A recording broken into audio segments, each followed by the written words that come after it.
आज हम देख रहे हैं विज़न का टेस्ट 2। मतलब हमने टेस्ट 1 कंप्लीट कर लिया, अब टेस्ट 2 लगाएँगे। तो इसके पहले मैं आपको कुछ सजेशन देना चाहती हूँ। जैसे कि देखिए, आप क्या करिए, एक कॉपी पे जैसे जब मैं क्वेश्चन बोलती हूँ तो उसको पढ़िए और जो भी आंसर आपको लग रहा है ABCD उसको लिख लीजिए।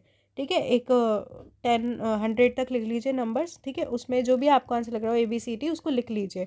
और फिर अगर सही है तो टिक कर दीजिए, गलत है तो आप राइट उस पे लिख दीजिए, ABCD जो भी है रॉन्ग कर दीजिए। और लास्ट पे काउंट करिए कि आपका कितना सही है, तो आपका भी एक टेस्ट लगता जाएगा। ठीक है? सबसे बड़ी बात। और सेकंड चीज़ ये रहती है कि जैसे अगर कोई भी आपका मतलब टेस्ट आप खुद लगाएँगे तो कई बार आपको ध्यान नहीं रहता है, मतलब आप बस पढ़ते जाते हैं, एक्सप्लेनेशन थोड़ा टफ हो जाता है और कोई लगवा देता है तो आपको वो ईज़ी रहता है। और आपको प्रीलिम से पहले टेस्ट ज़रूर लगाना चाहिए, चाहे खुद से लगाएँ, चाहे किसी वीडियो से देख के लगाएँ। मैं कहूँगी आप टेस्ट ज़रूर लगाइए, अपनी तैयारी देखिए कैसी है, और अगर समय ज़्यादा है तो आप दूसरी कोचिंग्स के भी लगाइए, नहीं तो एक कोचिंग के भी ठीक है। विज़न के सबसे अच्छे कहे जाते हैं, इसलिए यहाँ पे विज़न के लगवाए जा रहे हैं। तो हम अब अपने क्वेश्चंस देखेंगे। क्वेश्चन 1, छावनी बोर्ड के संदर्भ में निम्नलिखित कथनों में से कौन सा या से सही है? इसे पहला, इसे छावनी क्षेत्र में सिविल जनसंख्या के लिए नगरपालिका प्रशासन हेतु स्थापित किया जाता है। दूसरा, ये केंद्रीय गृह मंत्रालय के प्रशासनिक नियंत्रण के अधीन कार्य करता है। तीसरा, इसमें आंशिक रूप से निर्वाचित और आंशिक रूप से मनोनीत सदस्य शामिल होते हैं। नीचे दिए गए कूट का प्रयोग कर सही उत्तर चुनिए। केवल एक, केवल दो तीन, केवल एक तीन या एक दो तीन। अब आप इसका आंसर अपनी कॉपी पे लिखिए। आपको जो भी समझ में आ रहा हो ज़रूर लिखिए, क्योंकि इससे आपको पता चलेगा कि आप कितने क्वेश्चन सही कर पा रहे हैं। तो क्वेश्चन फर्स्ट का आंसर सी है, यानी कि दूसरा कथन सही नहीं था, पहला और तीसरा ही सही था। तो छावनी बोर्ड के बारे में क्या कहा गया था? तो देखिए, छावनी बोर्ड का गठन छावनी क्षेत्र में सिविल जनसंख्या के लिए नगरपालिका प्रशासन हेतु किया जाता है, जो मैं फर्स्ट कथन में कहा गया था। हाँ, जो भी मतलब जो भी छावनी क्षेत्र होता है, मतलब सेना वगैरह के लोग रहते हैं वहाँ पे, जो सिविल जनसंख्या होती है उसके लिए होता है नगरपालिका प्रशासन हेतु। इसका गठन 2006 में छावनी अधिनियम में उपबंधों के तहत किया जाता है। यह अधिनियम संसद द्वारा अधिनियमित किया गया। ठीक है? तो इसका गठन 2006 के जो छावनी अधिनियम है उसके उपबंधों के तहत किया जाता है। सेकेंड है, छावनी बोर्ड केंद्र सरकार के रक्षा मंत्रालय के प्रशासनिक नियंत्रण के अधीन कार्य करता है। इस प्रकार छावनी बोर्ड केंद्र सरकार द्वारा गठित और प्रशासित होता है, इसलिए कथन 2 सही नहीं है। जो छावनी बोर्ड है वो केंद्र सरकार के रक्षा मंत्रालय के प्रशासनिक नियंत्रण के अधीन कार्य करता है। इसमें रक्षा मंत्रालय, ये बात ध्यान रखिए। थर्ड, छावनी बोर्ड में आंशिक रूप से निर्वाचित और आंशिक रूप से मनोनीत सदस्य होते हैं। तो जो छावनी बोर्ड है उसमें क्या है, तीसरा सही है कि आंशिक, जो कथन था कि आंशिक रूप से निर्वाचित और आंशिक रूप से मनोनीत सदस्य होते हैं, मतलब कुछ निर्वाचित और कुछ मनोनीत। निर्वाचित सदस्य 5 वर्ष की अवधि के लिए पद धारण करते हैं, जबकि मनोनीत सदस्य अर्थात पदेन सदस्य तब तक पद पर बने रहते हैं जब तक उस क्षेत्र का में उनका कार्यालय है। उस क्षेत्र की कमान संभालने वाला सैन्य अधिकारी बोर्ड का पदेन अध्यक्ष होता है और इसकी बैठकों की अध्यक्षता करता है। बोर्ड के उपाध्यक्ष का चुनाव निर्वाचित सदस्यों द्वारा अपने बीच से किया जाता है, जो 5 वर्ष की अवधि के लिए पद धारण करता है। तो पहले क्वेश्चन में हमारा सी सही था, क्योंकि जो कथन 2 है उसमें यहाँ पे गृह मंत्रालय कहा है और हमारे आंसर में रक्षा मंत्रालय था। अब 2 देखते हैं। गणित के क्षेत्र में रामानुज पुरस्कार के संदर्भ में निम्नलिखित कथनों पर विचार कीजिए। पहला, ये श्रीनिवास रामानुजम की स्मृति में कैम्ब्रिज विश्वविद्यालय द्वारा प्रदान किया जाता है। दूसरा, इस पुरस्कार से अभी तक किसी महिला को सम्मानित नहीं किया गया है। तीसरा, यह पुरस्कार किसी विकासशील देश के एक शोधकर्ता को प्रदान किया जाता है। उपयुक्त कथनों में से कौन सा या से सही है? केवल एक, केवल तीन, केवल एक दो या एक दो तीन। तो आप अपनी कॉपी पे इसका आंसर लिखिए, मैं एक्सप्लेनेशन बताती हूँ। तो कथन 2, जो हमारा क्वेश्चन 2 है उसका ए सही था। पहला कथन केवल सही है कि हाल ही में कोलकाता में स्थित भारतीय सांख्यिकी संस्थान की गणितज्ञ प्रोफेसर नीना गुप्ता को 2021 में युवा गणितज्ञों को दिया जाने वाला रामानुजन पुरस्कार से सम्मानित किया गया। वह रामानुजन पुरस्कार प्राप्त करने वाली चौथी भारतीय महिला है। तो उसमें था कि क्या अभी तक किसी महिला को नहीं दिया गया, तो वो चीज़ गलत थी। ठीक है? नहीं सॉरी, हमारा सिर्फ कथन 3 सही था, पहला सही नहीं है इसमें है। और 2 भी सही नहीं है। ठीक है? केवल 3 सही था। पहले दूसरे में ये बोल रहे हैं कि हमें बोला गया था किसी महिला को नहीं मिला, लेकिन मिला है। प्रोफेसर जो नीना गुप्ता है उनको अभी 2021 में मिला, और 4 मतलब भारत की 4 महिलाओं को ये मिल चुका है। ठीक है? और जो नीना गुप्ता है वो भारतीय सांख्यिकी संस्थान की गणितज्ञ हैं। इससे पूर्व ऋतव्रत मुंशी 2018 में, अमलेंदु कृष्ण 2015 में, सुजाता रामदोराय 2006 में इस पुरस्कार से सम्मानित किया जा चुका है। ठीक है। प्रोफेसर नीना गुप्ता को यह पुरस्कार संबंध बीजीय ज्यामिति और विनिमयशील बीजगणित में उनके उत्कृष्ट कार्य के लिए प्रदान किया गया। पुरस्कार के बारे में, यह पुरस्कार पहली बार 2005 में गणितज्ञ श्रीनिवास रामानुजन की स्मृति में प्रदान किया गया था। इसका उद्देश्य गणित के क्षेत्र में विकासशील देशों की युवा प्रतिभाओं को प्रोत्साहित करना है। यह पुरस्कार प्रतिवर्ष 45 वर्ष से कम आयु के किसी शोधकर्ता को प्रदान किया जाता है। तो कथन 3 सही है कि इसका मतलब ये 2005 से दिया जाता है और इसका उद्देश्य था कि जो ये विकासशील देश में जो युवा प्रतिभा है उनको प्रोत्साहित करना, और 45 वर्ष से कम आयु के किसी शोधकर्ता को दिया जाता है गणित में। ठीक है। इसकी स्थापना Abdus Salam international centre for theoretical physics ICTP, Niels Henrik Abel memorial fund और इंटरनेशनल मैथमेटिकल यूनियन IMU द्वारा की गई थी। इसलिए कथन 1 सही नहीं है। यह पुरस्कार समानतः एक व्यक्ति को दिया जाता है, किंतु संभवतः उस प्राप्तकर्ता के बीच समान रूप से साझा किया जा सकता है जिन्होंने उस कार्य में योगदान किया है। अच्छा फ्रेंड्स, इस क्वेश्चन में एक चीज़ गलत है कि देखिए इसमें अपन को आंसर में कहा गया था कि कथन 3 सही है, तो इस हिसाब से हमारा B सही होना चाहिए, पर आंसर में हमें 2 का आंसर A दिया हुआ था, जबकि B होना चाहिए क्योंकि कथन तीसरा ही सही है। किसी महिला को नहीं दिया गया, दूसरा भी गलत है, पहला भी गलत है, तो कथन मतलब सिर्फ तीसरा सही होना चाहिए था, तो B आंसर होना चाहिए था, लेकिन हमें A दिया है, यहाँ पर ये चीज़ गलत हो जा रही है। तो आप इस चीज़ का ध्यान रखिए, जिनने B लगाया वो सही है, लेकिन हमें आंसर में A दिया हुआ था जो कि गलत था। अब हम देखते हैं क्वेश्चन 3। स्टेम कोशिकाओं के संदर्भ में निम्नलिखित कथनों में से कौन सा या से सही है? 1, स्टेम कोशिकाओं को प्रयोगशाला में नहीं बनाया जा सकता। दूसरा, स्टेम कोशिकाओं के प्रत्यारोपण से HIV रोग का उपचार हो सकता है। तीसरा, स्टेम सेल कोशिकाओं को केवल स्तनधारियों से प्राप्त किया जा सकता है। नीचे दिए गए कूट का प्रयोग कर सही उत्तर चुनिए। केवल 1 2, केवल 2, केवल 1 3 या 1 2 3। तो देखिए 3 का आंसर हमारा A है। तो देखते हैं, हाल ही में एक अमेरिकी मरीज स्टेम कोशिका प्रत्यारोपण SCT के बाद HIV से ठीक होने वाली प्रथम महिला और तीसरी व्यक्ति बन गई है। प्रत्यारोपण हेतु यह स्टेम कोशिका एक ऐसे दाता से प्राप्त की गई थी जिसमें एड्स के विषाणु के प्रति प्राकृतिक प्रतिरोधक क्षमता थी, इसलिए कथन 2 हमारा सही है। HIV एक ऐसा विषाणु है जो शरीर की प्रतिरक्षा प्रणाली पर आक्रमण करता है। यदि HIV का उपचार नहीं किया जाता है तो एड्स का कारण बन सकता है। स्टेम कोशिकाएं विशेष मानव कोशिकाएं होती है जो कई भिन्न भिन्न प्रकार की कोशिकाओं में विकसित हो सकती है, जैसे पेशी कोशिकाएं, रक्त कोशिकाएं, मस्तिष्क कोशिकाएं। देखिए स्टेम सेल जो ऐसी सेल्स है हमारी बॉडी में, जैसे बहुत सारी सेल्स बन सकती है, बहुत सारे ऑर्गन बन सकते हैं, तो वो स्टेम सेल होती हैं। ठीक है। और स्टेम कोशिकाएं शरीर में प्रचुर मात्रा में होती है और मस्तिष्क, रक्त, अस्थि मज्जा, मांसपेशियां, त्वचा, हृदय, यकृत ऊतकों सहित कई भिन्न भिन्न अंगों और ऊतकों में ये पाई जाती हैं। स्तनधारियों के अतिरिक्त कीटों, उभयचरों, पादपों से स्टेम कोशिकाएं प्राप्त की जा सकती है, इसलिए कथन 3 सही नहीं है, जिसमें कहा गया था कि केवल ये स्तनधारियों से प्राप्त की जा सकती है, जो गलत है। स्टेम कोशिकाएं मुख्य रूप से 3 प्रकार की होती हैं, अर्थात भ्रूणीय स्टेम सेल कोशिकाएं जो होती है एम्ब्रायोनिक स्टेम सेल्स, ये भ्रूण के लिए नई कोशिकाओं की आपूर्ति करता है, जिसे भ्रूण एक शिशु के रूप में विकसित होता है। तो अगर भ्रूण की जो स्टेम कोशिकाएं होती है उन्हें एम्ब्रियोनिक स्टेम सेल्स कहते हैं। इन्हीं जो इनसे सब कुछ बन सकता है। ठीक है। उसके बाद वयस्क stem cell, adult stem cells होती है, ये किसी जीव की वृद्धि के समय नए कोशिकाओं की आपूर्ति करती है जो क्षतिग्रस्त कोशिकाओं को प्रतिस्थापित करती है। तो जो मतलब वयस्क में जो स्टेम सेल होती है वो सिर्फ क्षतिग्रस्त कोशिकाओं को प्रतिस्थापित करती है। एक होती है प्रेरित लुपिपोटेंट स्टेम कोशिकाएं, इंड्यूस्ड प्लूरिपोटेंट स्टेम सेल और iPS सेल्स, ये वैज्ञानिकों द्वारा प्रयोगशाला में निर्मित स्टेम कोशिकाएं हैं। तो अब वैज्ञानिकों ने भी जो है मतलब प्रयोगशाला में स्टेम सेल्स बना ली हैं, तो कथन 1 सही है। तीसरा भी देखिए हमें गलत आंसर दिया हुआ है, इसका मतलब केवल 2 सही है कि HIV रोग का उपचार हो सकता है स्टेम कोशिकाओं से, तो वो सही है, तो B आंसर होना चाहिए था, A सही नहीं होना चाहिए था, क्योंकि मतलब 1 सही नहीं है। स्टेम कोशिकाओं को प्रयोगशाला में नहीं बनाया जा सकता, बनाया जा सकता है, अभी मैंने आपको बताया। स्टेम कोशिकाओं को केवल स्तनधारियों से प्राप्त किया जा सकता है, नहीं और भी चीज़ों से प्राप्त किया जा सकता है। तो 1 और 3 सही नहीं है, तो यानी केवल 2 सही है, तो B आंसर होना चाहिए था। हमें पता नहीं क्यों उसमें ए दिया हुआ था, तो आप सही कर लेना, जिसने बी लगाया होगा वो सही होगा।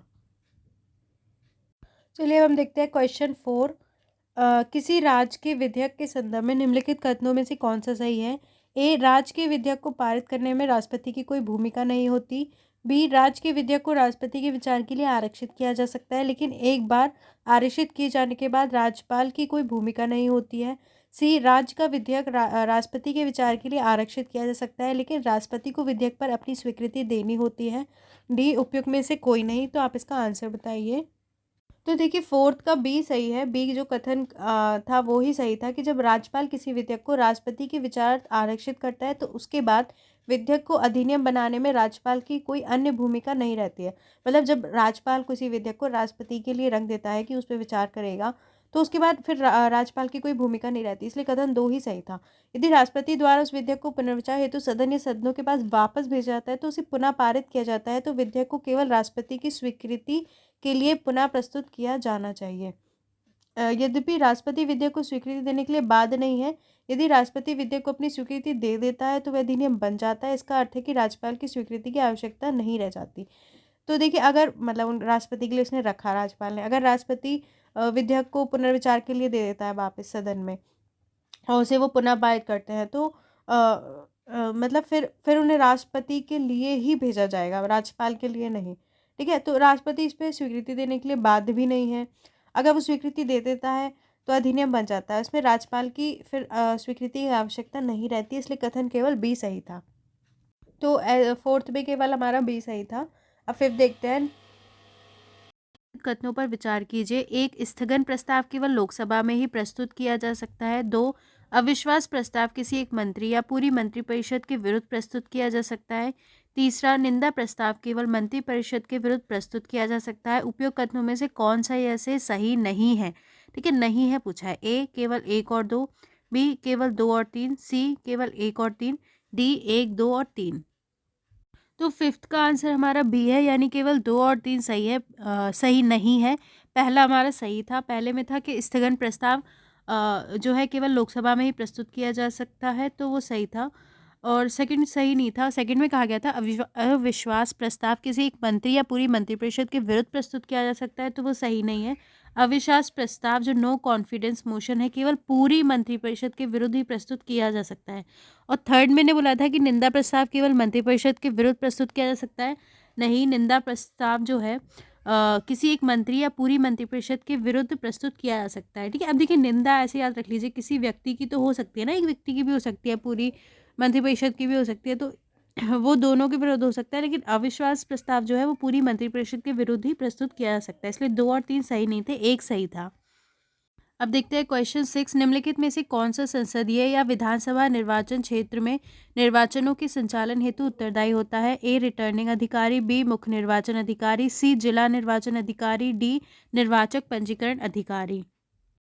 तो फ्रेंड्स, 6 का आंसर हमारा ए है, यानी रिटर्निंग अधिकारी। किसी संसदीय या विधानसभा निर्वाचन क्षेत्र का निर्वाचन अधिकारी जो होता है, रिटर्निंग ऑफिसर, संबंधित संसदीय या विधानसभा निर्वाचन क्षेत्र में निर्वाचनों के संचालन हेतु उत्तरदायी होता है। भारत का निर्वाचन आयोग राज्य सरकार, संघ, राज्य क्षेत्र के प्रशासन के परामर्श से प्रत्येक विधानसभा और संसदीय निर्वाचन क्षेत्र के लिए राज्य सरकार अथवा स्थानीय प्राधिकरण के लिए किसी पदाधिकारी को निर्वाचन अधिकारी मनोनीत या नामित करता है। इसके अतिरिक्त भारत का निर्वाचन आयोग प्रत्येक विधानसभा और संसदीय निर्वाचन क्षेत्र में निर्वाचनों के संचालन संबंधी कार्यों में निर्वाचन अधिकारी को सहयोग प्रदान करने के लिए एक या एक से अधिक सहायक निर्वाचन अधिकारियों की नियुक्ति भी करता है। तो हमारा ए सही था, रिटर्निंग अधिकारी जो होता है। तो 6 का आंसर ए था। आप 7 देखते हैं। भारत में उच्चतम न्यायालय के न्यायाधीशों के वेतन तथा भत्तों के संदर्भ में निम्नलिखित कथनों में से कौन सा सही है? ए, ये राष्ट्रपति द्वारा निर्धारित किए जाते हैं। बी, न्यायाधीश की नियुक्ति के बाद उसके लिए इसमें संसद द्वारा अलाभकारी परिवर्तन किया जा सकता है। सी, ये राज्य की संचित निधि पर भारित होते हैं। डी, उपयुक्त में से कोई भी कथन सही नहीं है।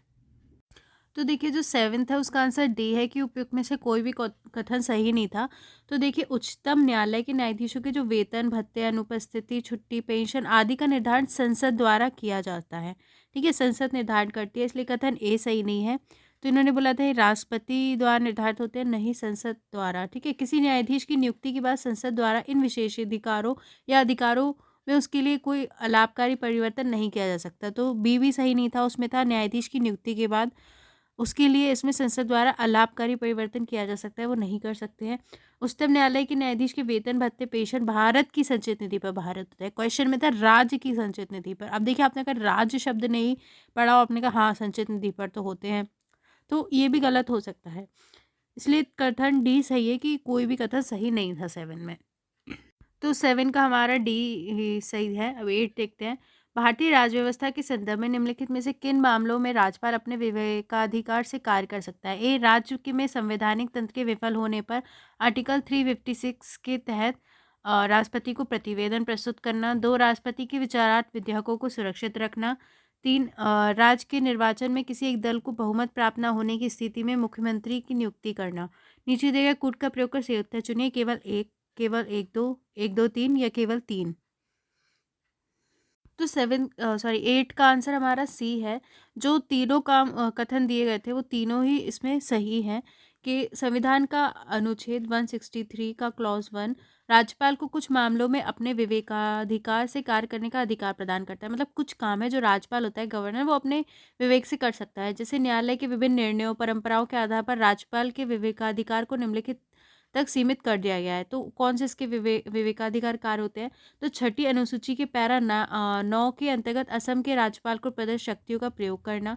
आर्टिकल 239 के क्लॉज 2 के अंतर्गत किसी संघ राज्य क्षेत्र के प्रशासक के रूप में नियुक्त राज्यपाल के कृत्यों का निर्वहन करना। आर्टिकल 371 के प्रावधानों के अंतर्गत विभिन्न राज्यों के राज्यपालों को विशेष उत्तरदायित्व सौंपे गए हैं। आर्टिकल 356 के तहत राज्य में संवैधानिक तंत्र की विफलता पर राष्ट्रपति को प्रतिवेदन प्रस्तुत करना। ठीक है, तो हमें कथन 1 में दिया गया था, ये इसका विवेकाधीन कार्य है। राष्ट्रपति के विचारार्थ विधेयकों को आरक्षित करना, जो आर्टिकल 200 के तहत है। जो हमें कथन 2 में कहा गया था, राज्य के निर्वाचन में किसी एक दल को बहुमत प्राप्त न होने की स्थिति में मुख्यमंत्री की नियुक्ति करना, जो हमें कथन 3 में कहा गया था। तो ये सारे काम जो है राज्यपाल अपने विवेक से कर सकता है। अगर मान लीजिए किसी राज्य में संवैधानिक तंत्र विफल हो गया है तो वो बता सकता है राष्ट्रपति को। ठीक है, राष्ट्रपति के लिए विधेयक मतलब उसके विचार करने के लिए विधेयक रख सकता है। अगर राज्य के निर्वाचन में किसी एक दल को बहुमत नहीं मिला है तो मुख्यमंत्री की नियुक्ति ये काम कर सकता है। अन्य सभी मामलों में उसे मंत्रिपरिषद की सलाह पर कार्य करना होता है। राज्य निर्वाचन आयोग के सदस्यों की नियुक्ति मंत्रिपरिषद की सलाह पर की जाती है। ठीक है, बाकी काम में उसे मंत्रिपरिषद की सलाह लेनी होती है। तो क्वेश्चन 8 का हमारा सी सही था। 1 2 3 तीनों सही है। अब देखते हैं क्वेश्चन 9। जिला योजना समिति डीपीसी के संदर्भ में निम्नलिखित कथनों पर विचार कीजिए। 1, 74वां संशोधन अधिनियम डीपीसी की स्थापना का प्रावधान करता है। सेकंड, डीपीसी के सभी सदस्य राज्य के राज्यपाल द्वारा मनोनीत होते हैं। 3, इसमें जिले के ग्रामीण और नगरीय दोनों क्षेत्रों की जनसंख्या का प्रतिनिधित्व होता है। उपयुक्त कथनों में से कौन सा ऐसे सही है? केवल 1, केवल 2 3, 1 3 या 1 2 3। तो क्वेश्चन 9 का सी सही है, यानी 1 और 3 हमारा जो कथन है कि सही था वो। तो इसमें कहा गया था जो 74वां संविधान संशोधन अधिनियम आर्टिकल 243Z(D) का प्रावधान, यह प्रावधान करता है कि प्रत्येक राज्य में जिला स्तर पर एक जिला योजना समिति का गठन किया जाएगा। तो जिले के स्तर पर एक जिला योजना समिति होती है। इसका उद्देश्य जिले में पंचायतों, नगर पालिकाओं द्वारा तैयार की गई योजनाओं का समेकन करना और संपूर्ण जिले के लिए विकास योजना का प्रारूप तैयार करना। ठीक है, ये इसका काम होता है, इसलिए कथन एक सही है। ठीक है, ये कथन 1 में था 74वें संविधान संशोधन अधिनियम के अंतर्गत इसकी स्थापना की गई, सही है। इस अधिनियम के अनुसार जिला योजना समिति के कम से कम 4/5 सदस्य जिला स्तर पर पंचायत के और जिले में नगर पालिकाओं के निर्वाचित सदस्य द्वारा अपनों में से चुने जाएंगे। तो 2 सही नहीं है, क्योंकि 2 में कहा गया था डीपीसी के सभी सदस्य राज्य के राज्यपाल द्वारा मनोनीत होते हैं। तो नहीं, कम से कम 4/5 सदस्य जो होते हैं वो जिला स्तर पर पंचायत के और जिले में नगर पालिकाओं के निर्वाचन सदस्यों द्वारा अपने में से चुने जाएंगे। ठीक है, तो इसलिए कथन 2 सही नहीं था। समिति के इन सदस्यों की संख्या जिले में ग्रामीण क्षेत्र और नगरीय क्षेत्रों की जनसंख्या के अनुपात में होना चाहिए। तो ये बात सही है। ये बात की कथन 3 में था, इसमें जिले के ग्रामीण और नगरीय दोनों क्षेत्रों की जनसंख्या का प्रतिनिधित्व होना चाहिए। तो 1 और 3 सही था, तो सी सही था। अब क्वेश्चन 10 देखते हैं। ठीक है, 9 का हमारा सी सही था। अब क्वेश्चन 10 देखते हैं। भारत के उपराष्ट्रपति के संदर्भ में निम्नलिखित कथनों में से कौन सा ऐसे सही है? 1, उपराष्ट्रपति का निर्वाचन उसी निर्वाचक मंडल द्वारा किया जाता है जिसके द्वारा राष्ट्रपति का निर्वाचन किया जाता है। 2, उसे हटाने का प्रस्ताव दोनों सदस्यों में विशेष बहुमत से पारित किया जाना आवश्यक है। नीचे दिए गए कूट का प्रयोग कर सही उत्तर चुनिए। केवल 1, केवल 2, 1 और 2 दोनों, ना तो 1 ना तो 2। तो देखिए डी सही है, यानी दोनों ही कथन सही नहीं थे। तो उपराष्ट्रपति के निर्वाचन का तरीका राष्ट्रपति के निर्वाचन के समान होता है, मतलब तरीका तो समान होता है, अंतर केवल इतना होता है कि उपराष्ट्रपति के निर्वाचक मंडल में राज्य विधानसभाओं के सदस्य शामिल नहीं होते हैं। ठीक है, तो जो उपराष्ट्रपति का जो निर्वाचन मंडल होता है उसमें जो राज्य विधानसभाओं के सदस्य शामिल नहीं होते, तो इसलिए कथन एक गलत है, क्योंकि उसमें कहा गया था उपराष्ट्रपति का निर्वाचन उसी निर्वाचक मंडल द्वारा किया जाता है जिसके द्वारा राष्ट्रपति का किया जाता है, गलत है। उपराष्ट्रपति राज्यसभा का पदेन सभापति होता है, ठीक है, ये तो पता होगा आपको। साथ ही वह राष्ट्रपति की मृत्यु, त्यागपत्र, महाभियोग द्वारा उसके निष्कासन व अन्य कारणों से राष्ट्रपति का पद रिक्त हो जाता है, तब उपराष्ट्रपति कार्यवाहक राष्ट्रपति के रूप में कार्य करता है। भारत के उपराष्ट्रपति को उससे के पद से हटाना भारतीय संविधान के आर्टिकल 67 में प्रावधान है कि उपराष्ट्रपति को उसका कार्यकाल पूरा होने से पहले उसके पद से हटाया जा सकता है। ठीक है, इसके बाद है उसे हटाने के लिए औपचारिक महाभियोग की आवश्यकता नहीं होगी। उसे हटाना है तो औपचारिक महाभियोग की आवश्यकता नहीं होती है। वह राज्यपाल के ऐसे संकल्प द्वारा अपने पद से हटाया जा सकता है जिसे राज्यसभा के तत्कालीन समस्त सदस्यों ने बहुमत से पारित किया और जिसमें लोकसभा सहमत है। ठीक है, कथन 2 में कहा था उसे हटाने का प्रस्ताव दोनों सदनों में विशेष बहुमत से पारित किया जाना आवश्यक होता है, तो नहीं, यहाँ पे देखिए दिया गया है कि वो क्या है, राज्यसभा के ऐसे संकल्प द्वारा अपने पद से हटाया जा सकता है जिसे राज्यसभा के तत्कालीन समस्त सदस्यों ने बहुमत से पारित किया हो। ठीक है, राज्यसभा आएगी यहाँ पे और लोकसभा उससे सहमत है। इसका अर्थ है कि ऐसा संकल्प राज्यसभा में पूर्ण बहुमत से और लोकसभा में साधारण बहुमत से पारित होना चाहिए। तो कथन इसलिए 2 गलत हो गया, परंतु ऐसा संकल्प तब तक प्रस्तावित नहीं किया जा सकता जब तक कि उपराष्ट्रपति को इस आशय की कम से कम 14 दिन की सूचना ना दे दी गई हो, तो उन्हें 14 दिन पहले बताना पड़ता है। उसे हटाने के लिए संविधान में किसी आधार का उल्लेख नहीं किया गया है। ठीक है, अगर कभी क्वेश्चन में आ जाए क्या उल्लेख किया गया है तो नहीं, इसलिए कथन दोनों ही गलत थे। तो क्वेश्चन 10 का आंसर हमारा डी था। आगे के क्वेश्चन हम नेक्स्ट वीडियो में देखते हैं। Thank you.